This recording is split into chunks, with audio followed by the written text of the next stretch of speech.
안녕하십니까. 저는 메카노 바이올로지와 생체 재료 기말 발표를 하게 된 3230 이승현입니다.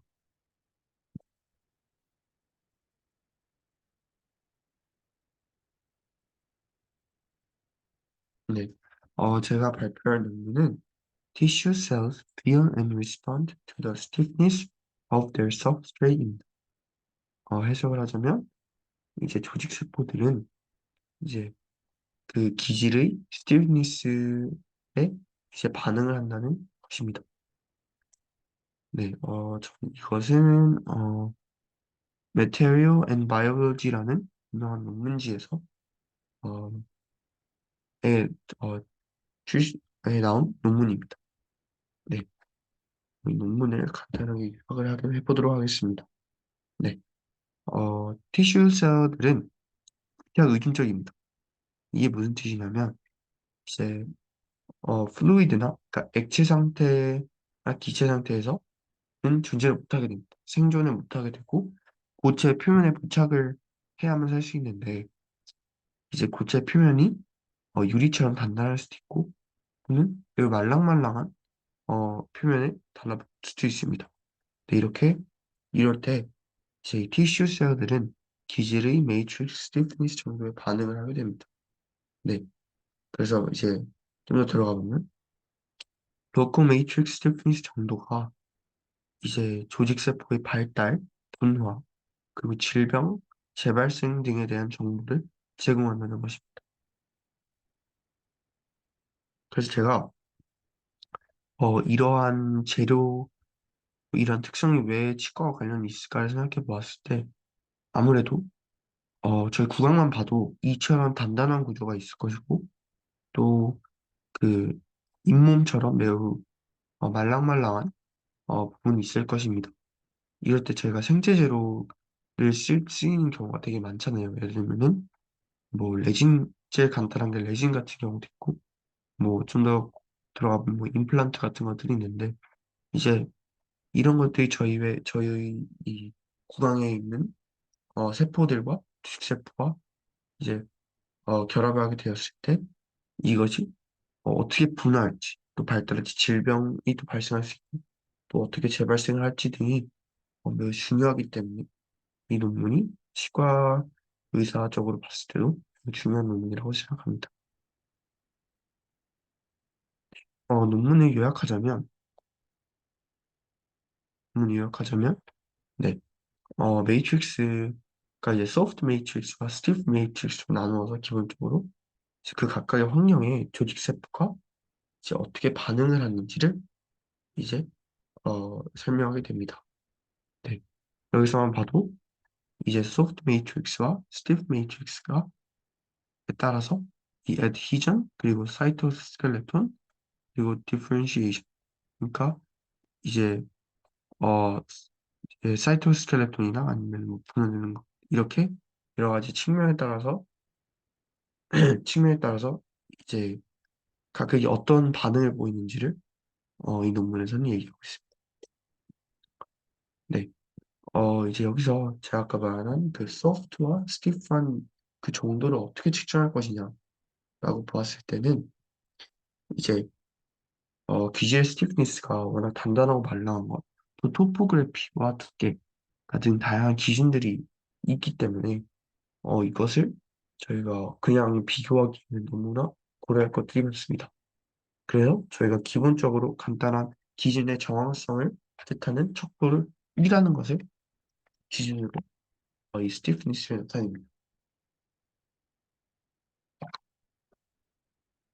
네, 그래서 이 1을 구하는 방법은 두 가지가 있는데 이제 물질에 힘을 줘서 길이나 강도의 차이를 측정하는 것입니다. 어, 예시를 들자면 그냥 무게 추를 매달음으로써 그 기질이 얼마나 늘어났는지 또 얼마나 약해졌는지 이런 것들을 측정해서 이를 구하는 방법이 있고 두 번째는 제 매크로 또는 마이크로 인덴터를 찔러보는 것입니다. 네. 어, 이 논문을 보게 되면 이제 많은 조직과 또는 생체 재료들이 되게 선형적인 그래프를 띄고 있는데 이제 그래프는 이제 strain과 stress를 X축, Y축으로 놨을 때 선형적인 관계를 보인다는 것입니다.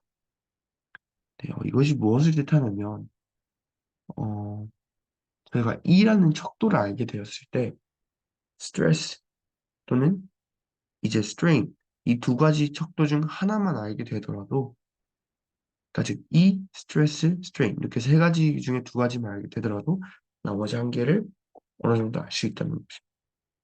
네.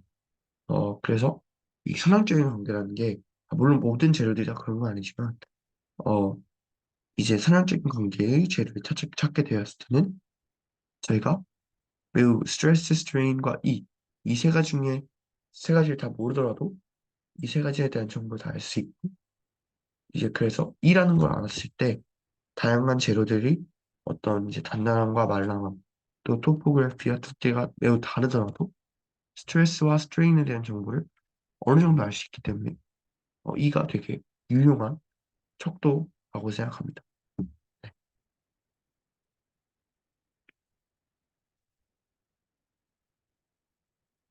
그래서 이제 A라는 이 그림을 보게 되면 이게 어떻게 보면 이 논문 전체를 요약한 그림이라고 생각합니다.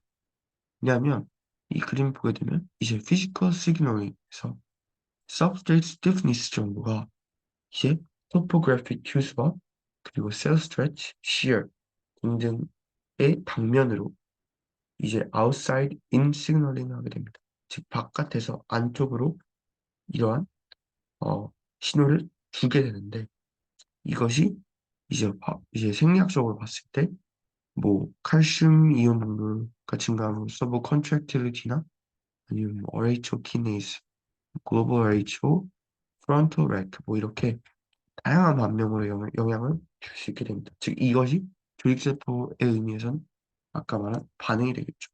네, 반응을 함으로써 이런 것들이 이제 focal complexes, motil이티에도 영향을 주게 되고 다시 inside out 시그널, 즉 안에서 바깥으로 신호를 다시 바깥으로 주게 되는 이런 반응을 거치게 되고 그것이 이제 focal contracts로 연결돼서 이제 anchorage 결국엔 영향을 주게 되면서 그게 다시 생체에 영향을 주게 되는 어떤 이런 하나의 순환이 이 논문의 주제 즉 티슈 셀들이 local matrix stiffness 정도에 이제 따라서 반응을 하게 되고 이것이 조직세포의 발달, 분화, 질병 재발생에 대한 정보를 제공하게 된다는 것입니다. 네, 그래서 이것이 전 A라는 이 그래프가 이 논문 전체를 어떻게 보면 요약하는 그래프가 아닐까 싶습니다. 네, B라는 그래프는 이제 뭐 셀 스피드와 셀 트랙션에 대한 이 제어 스티프니스와 그리고 그거에 대한 힘, 이 세 가지에 대한 E에 대한 그래프를 나타낸 것인데 그리고 이제 C 같은 경우도 이제 콜라겐 덴시티, 그리고 젤 일라시티, 그리고 E에 따라서 이 그래프가 어떤 그래프를 보이는지를 나타내서 이건 어느 정도 결과를 말하는 그래프이고 제가 생각했을 땐 A라는 표가 이 논문에서 매우 중요한 그림이라고 생각합니다. 이 점을 발표 마치겠습니다. 감사합니다.